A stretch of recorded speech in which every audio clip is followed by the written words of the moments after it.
রাতে থালা বাসন অপরিষ্কার রেখে দিলে কি কি বিপদ আপনার জীবনে চলে আসতে পারে, কি কি মুসিবত চলে আসতে পারে, জানলে আপনি অবাক হয়ে যাবেন। একজন মহিলা হযরত আলী রাদিয়াল্লাহু তাআলা আনহুর কাছে গেলেন।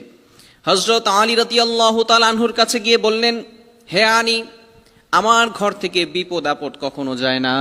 আমার ঘরের ভিতরে সবসময় পেরেশানিত অবস্থায় আমরা থাকি। ঘরের ভিতরে ঝগড়াঝাটি লেগেই থাকে। ব্যবসা করে, ইনকাম করে, কোনো কাজ হচ্ছে না, কোনো ফায়দা হচ্ছে না, বিভিন্নভাবে আমরা পেরেশানির ভিতরে আছি।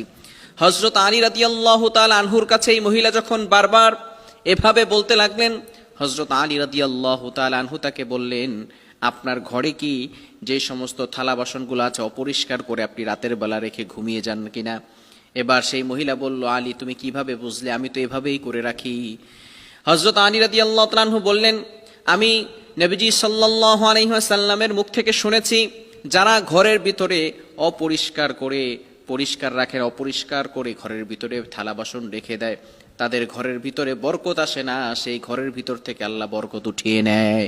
এজন্য রাতের বেলা ঘরটাকে অপরিষ্কার করে রাখবেন না। যে থালা বাসনগুলো আছে এগুলো অবশ্যই আপনি ভালো করে গুছিয়ে সুন্দর করে পরিষ্কার পরিচ্ছন্ন করে রাখবেন। কেননা রাতের বেলা কিন্তু ফেরেশতারা আপনার ঘরের ভিতরে নাজিল হতে পারে, রহমতের ফেরেশতারা আসতে পারে। বিশেষ করে ফজরের সময় রহমতের ফেরেশতারা আসমান থেকে দুনিয়াতে নাজিল হয়, প্রত্যেক ঘরে ঘরে পৌঁছে যায় এবং এই ফেরেশতাগুলো মানুষের জন্য রিজিক বরাদ্দ করে নিয়ে আসে। সে সারাদিন ভালো রিজিকের ব্যবস্থা করে, কিন্তু যখন মানুষগুলো ঘুমিয়ে থাকে এবং ঘরগুলো অপরিষ্কার থাকে, পরিচ্ছন্ন থাকে না, ফেরেশতারা কিন্তু এই পরিষ্কার জায়গা ছাড়া ঢুকতে পারে না, দুর্গন্ধের জন্য সেখান থেকে বের হয়ে যায়। এজন্য অবশ্যই থালা বাসনগুলো ঢুকিয়ে রাখতে হবে। শুধু তাই নয়, রাসূলুল্লাহ সাল্লাল্লাহু আলাইহি সাল্লাম ১৫০০ বছর আগে আমাদেরকে নিষেধ করে দিয়েছেন। বর্তমান চিকিৎসা বিজ্ঞান এই বিষয়ে গবেষণা করে দেখে, রাতের বেলা যদি কোনো ময়লা যুক্ত কোনো থালা বাসন রেখে দেওয়া হয়, সেখানে ব্যাকটেরিয়া জন্ম নেয়, যার কারণে একটা মানুষের শরীরে বিভিন্ন ধরনের রোগ সৃষ্টি হতে পারে।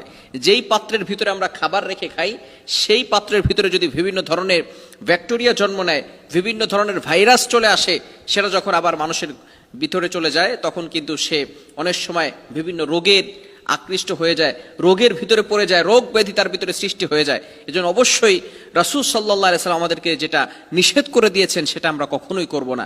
এই বিষয়টাকে আমরা অবশ্যই স্মরণ রাখার চেষ্টা করব। আমরা অবশ্যই থালা বাসন নয়, সব কিছুই আমরা পরিষ্কার পরিচ্ছন্ন করে রাখবো। যেহেতু ফেরেশতারা ঘরের ভিতরে প্রবেশ করে, গান বাজনা, ঘরের ভিতরে খারাপ কাজ, দুর্গন্ধযুক্ত কোনো কাজ, এগুলো আমরা ঘরের ভিতরে করব না। ছবি টানিয়ে রাখবো না, তাহলে কিন্তু ঘরের ভিতরে ফেরেশতারা আসবে না। যদি আপনি থালা বাসন পরিষ্কার না করে ঘরের ভিতরে আপনি রেখে দেন, তাহলে বরকত আপনার ঘর থেকে উঠে যাবে, বিভিন্ন ধরনের রোগ সৃষ্টি হবে, অসুস্থতা আপনার ঘরের ভিতরে বেড়ে যাবে এবং সেখান